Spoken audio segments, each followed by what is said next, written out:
Well, there's my full console, full gauges. I move up, and there's some old gauges right there.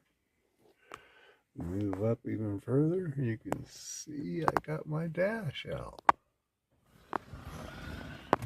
You take the box off. Here, you can see inside. Everybody's probably interested in that. Take the glove box off. And then there's 1, 2, 3, 4, 5, 6, 7 screws on top. And it just rolls out to this position right here. That's where I have it.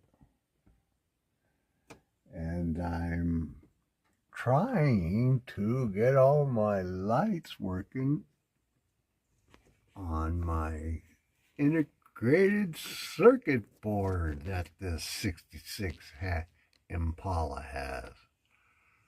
It has an integrated circuit board, which is kind of cool. So it's out, and I was running out of light bulbs, and then I'm going, well, wait a minute. You check for continuity, or you turn the lights on and you go to a known good position on that circuit board and you check it there. And you just check your light. If your light works, it works. Great. But if it doesn't work, what you can do is,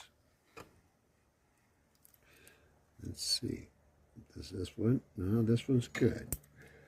But what you can do is you take your handy dandy little pocket knife, you pop out, this was a good one, you pop out the light bulb, and then there's a wire on one side, and then adjacent to the other side, there's one on this side. So this side and that side. And you just take your pocket knife, and you get underneath that little wire there. You just pull it up a little bit. Well, what you can also do is do that.